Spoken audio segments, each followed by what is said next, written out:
what's up, everybody? This is Gary Holt from Exodus and formerly from Slayer, and you're listening to The Razor's Edge.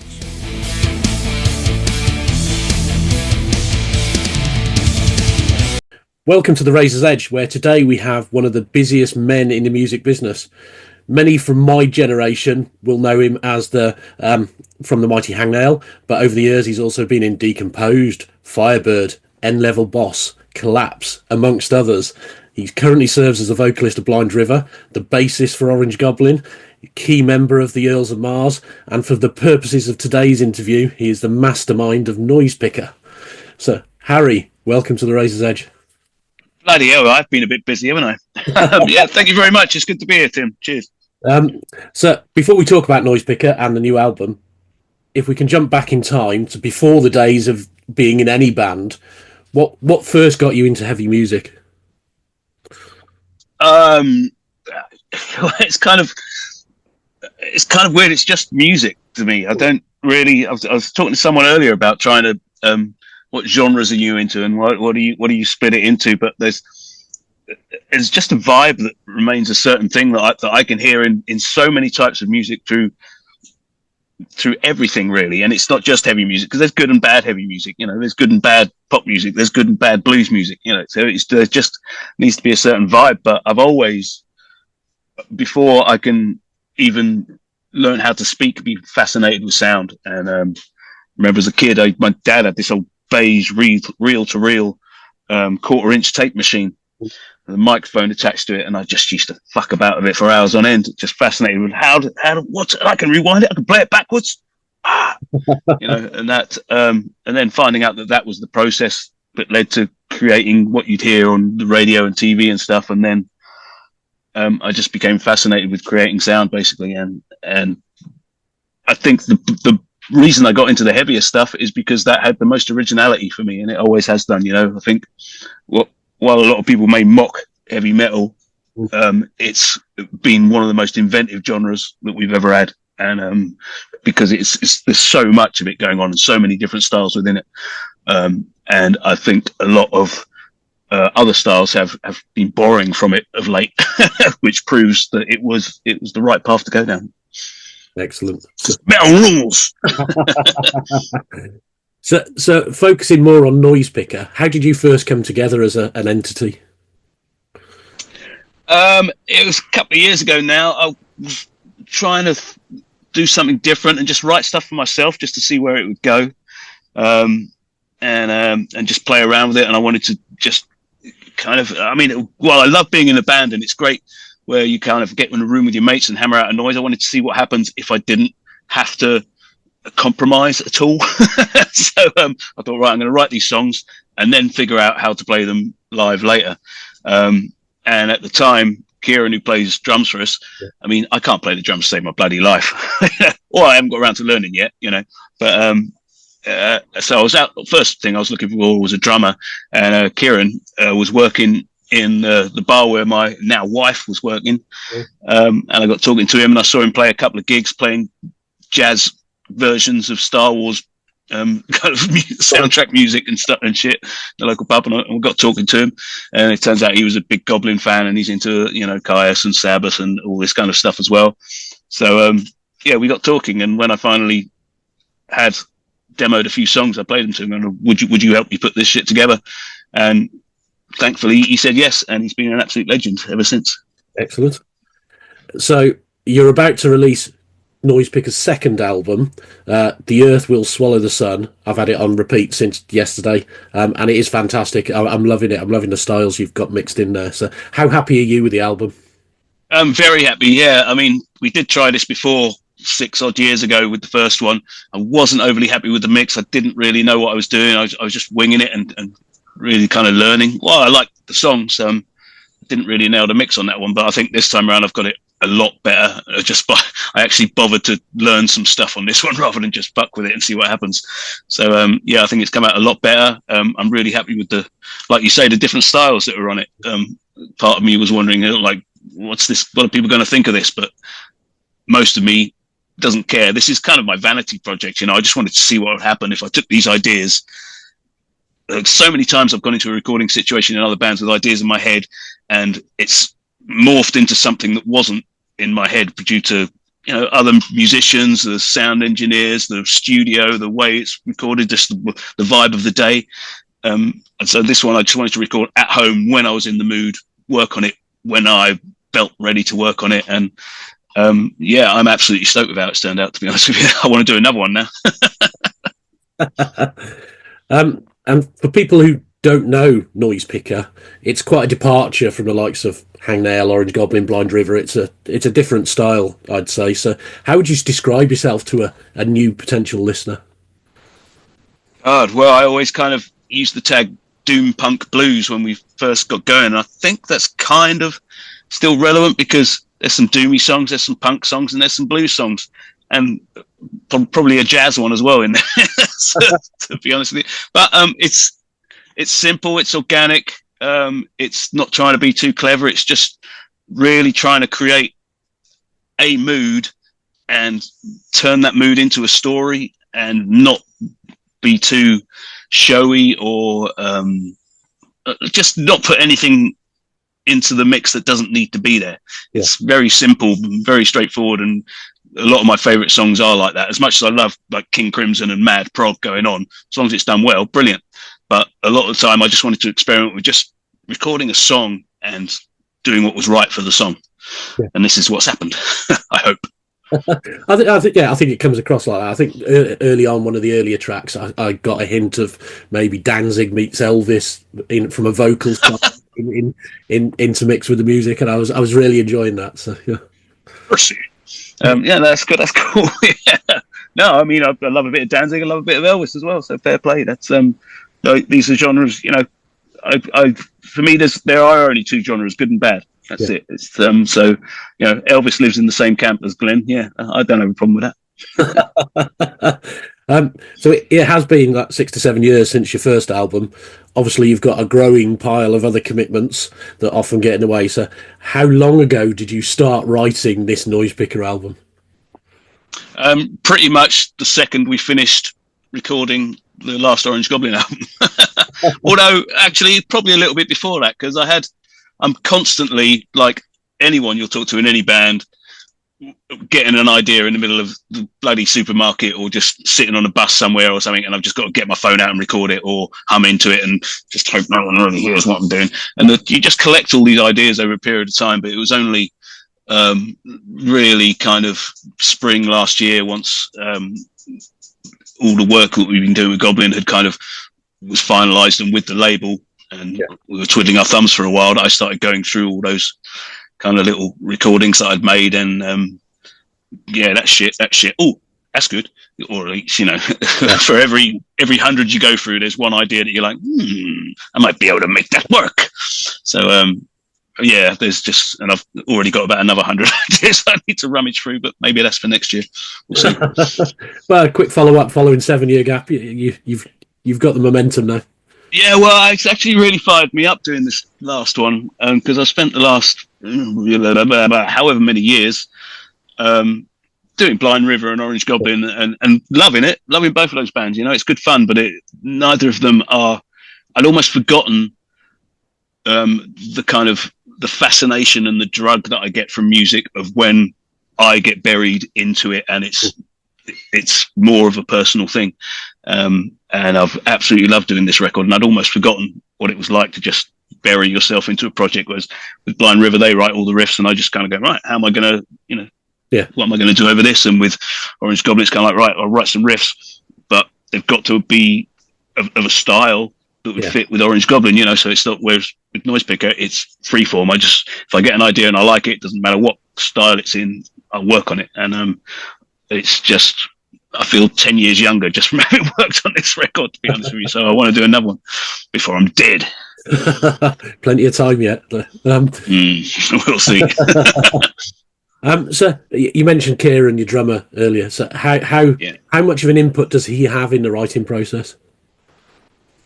Very little, thankfully. I mean, there, like on the first album, there's a song on the first album that would never have existed if not for him. We were playing a gig in some little punk gig in Germany, and people demanded we play more, and we didn't have any more, so he just came up with a drum pattern, and I threw a riff over the top of it, and it ended up being a song on the first album.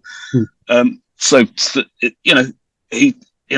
album, he put quite a lot of input in, but he did put in an input on this one. Although when we first started doing it, I did say that I want to be a little bit selfish with this one. I've recorded these demos, and while the drumming on them is me just going tap tap tap on a keyboard or something, and it's terrible. Can you do something around that style and add your own flair and your own fills and stuff? And he was thankfully willing to do that, because I think he's done a brilliant job, and I owe him my life for having done it. But he was involved in the whole recording process. He knows what he's doing. He was suggesting mic placement and all this stuff, all the kind of technical stuff going on. He helped me out a hell of a lot, and couldn't have done it without him. You know what I mean? So any band is the sum of its parts. So whether or not I wrote everything, his style still influences the music. So it's as important as anything.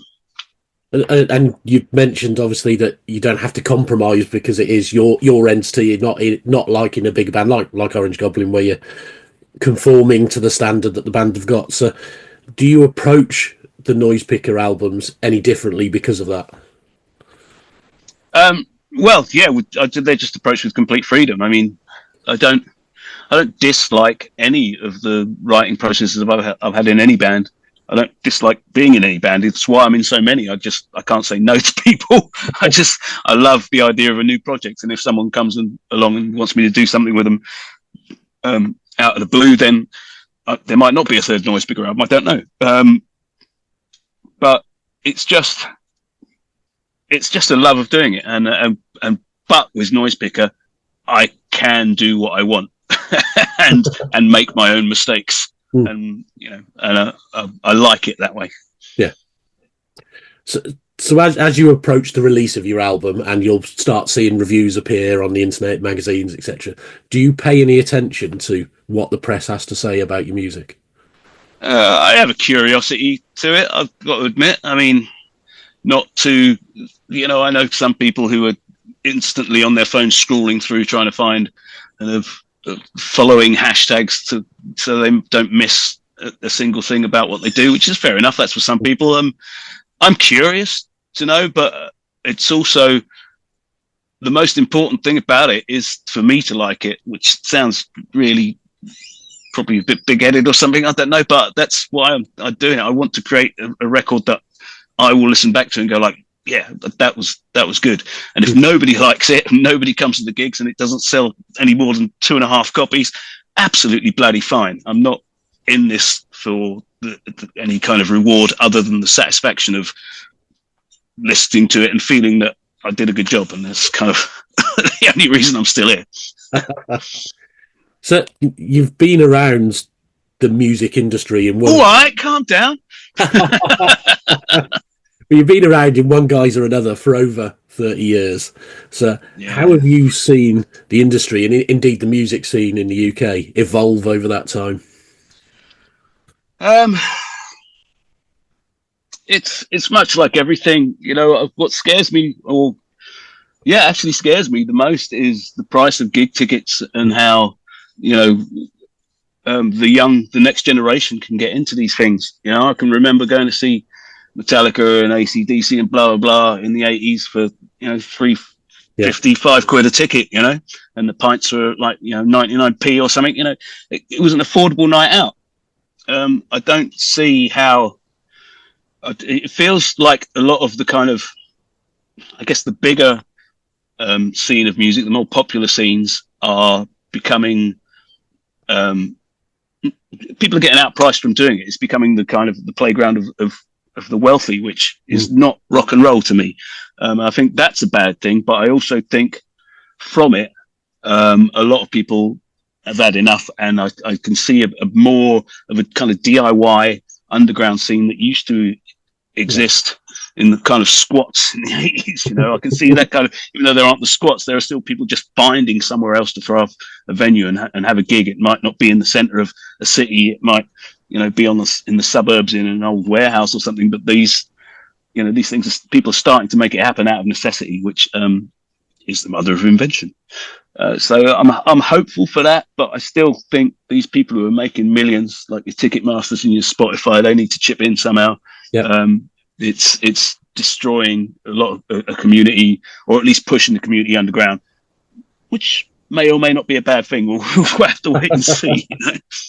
Well, what else do you think can be done about ticket prices? Because obviously you've got your band has a fee, the venue will have a higher fee if the promoter's not part of the venue, and then you've got your travel costs as a band to factor in and all things like that. So how can the industry as a whole start to look at reducing ticket prices? Oh, for me, a lot of it, I feel people like think that they've got to put on this amazing light show and have all these video screens and stuff, but then for me it becomes not about music when it's a light show. You know, you might as well go and see Disney on Ice or something, you know. I want to see a band, and I want to hear a band, and I want to be in a room and feel the noise of that band. I don't give a shit about all the pyrotechnics and all these video screens that everyone seems to want to see. And if you want to go and put that on and charge £200 a ticket, fine, it's not for me, go ahead. But that shouldn't be at the cost. You know, if a band go and sell out Wembley Arena and it's £50 a ticket, you know, they're probably making a couple of million. Is that not enough to put on a decent show?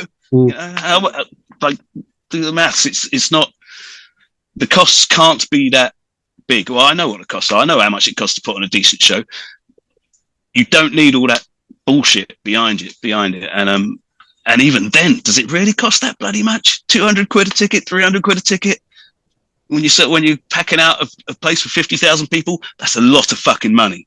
And if you're telling me that you need that to put on a good show, you might not be a very good band. and the Music Venues Trust are talking about trying to put a levy on arena and stadium shows on like £1 a ticket that goes towards the grassroots venues. How much do you think that would help? I think that would be a start. I think, you know, a lot of the problem is that even just going out is expensive now. Even just going to the pub, it's not just the music scene that's suffering. It's the social scene, you know, in general. You know, people just don't go out as much as they do because it costs a fortune. You go to some bars, it's like £8 or £9 a pint. It's absolutely ridiculous. You know, I used to be able to get pissed on £9. Yeah.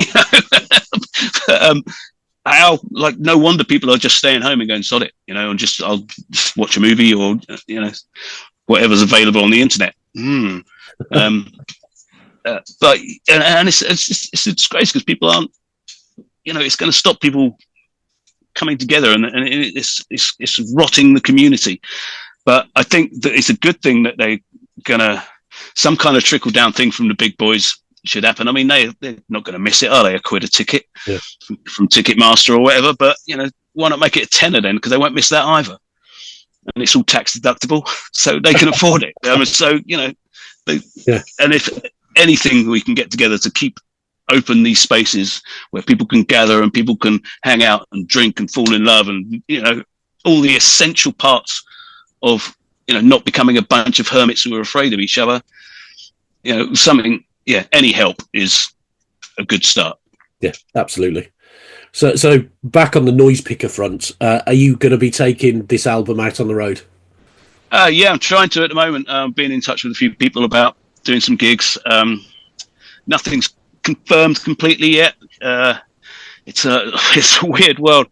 I mean, that's another thing that's changed about the system. You used to just be able to phone up a few places. Yeah, you want a gig next week? Let's go. But now places book out. You know, people are already booking for 2026, 2027. Yeah. I'm like, I want to do a gig this year if possible. It's finding a venue that's empty, or, you know, waiting for someone else to cancel so that you can nip in and get the venue. Or just throwing a party round a fire on a beach somewhere. I don't know, but we're working on it. So there's definitely plans to do as much live stuff as possible, because I really want to take this out there. Excellent. So I joked before that about all of the bands that you've been in, but you're still in at least 4 active bands by my count. So how do you manage to juggle your time between them all and life's other commitments?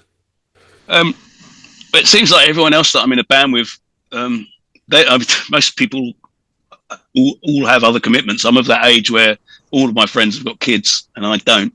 So when they're having to do family stuff, I'm going, I'll just pick up my guitar and play for a while.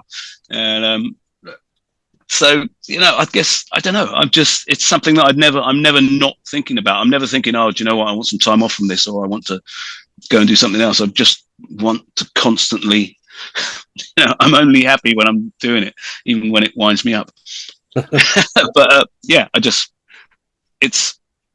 there's times in the day where you got to put your feet up for a little while, but it doesn't take long before I'm tapping my toes and wanting to do something for me. Yeah. So yeah, there's always time. Yeah, and I'm going to be dead a long time, so I've got to do it now. So before we go, I would be remiss if I didn't ask you about Orange Goblin and obviously the recent news. Yep. You're obviously, of course, embedded in the Orange Goblin camp. Even before you joined the band, you are the inventor of the term Orange fucking Goblin, baby. So I stole it from Dee Snider, though. Twisted fucking sister, baby. I mean, it wasn't really rocket science, was it? But I'm honoured to have been labelled with the creator of that. Last time we interviewed Ben, he did credit you fully for that. Well, everything's borrowed, right? So as a collective, you've announced that 2025 will be your last, and you're coming off the back of that critically acclaimed album. So as a collective, what went into making that decision to call an end? You'd really have to talk to those guys about it. I mean, I think they're making the right decision. From I've known those guys for 30 years. I've been in the band for nearly 5 now, which seems mad. But yeah, you could see it coming. I think this album the new album was a kind of a last hurrah. Even the final song's even called End of Transmission. I think the thought of it being the last album was already in their heads before I joined the band, and I think they just wanted to have one more throw of the dice and asked me to help them out when Martin didn't want to do it. So yeah, I think they made the right decision. I wasn't involved in the conversation, but I don't think I should have been either, really. I've never been in a band that's stayed together for more than 6 years, so I can't contemplate what it must be like having 30 years of playing the same bloody songs. It pissed me off. But yeah, I think it's a shame because I'm a fan of the band as well as a friend, and I've been lucky enough to have been on stage with them a few times now. So I wish them the best. I don't know if they're going to be doing other projects, but to be honest with you, I think they just want to take some time off, and everybody's a bit sore from the battle.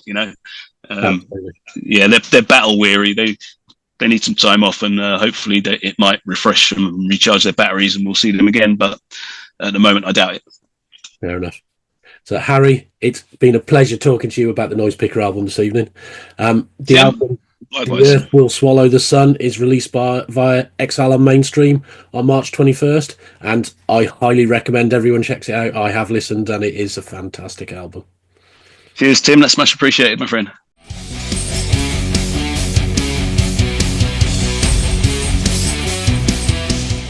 Thanks for listening. Make sure you keep up to date with all of our interviews by subscribing to our channel. For all the latest news, reviews, interviews and more, head over to our website www.therazorsedge.rocks.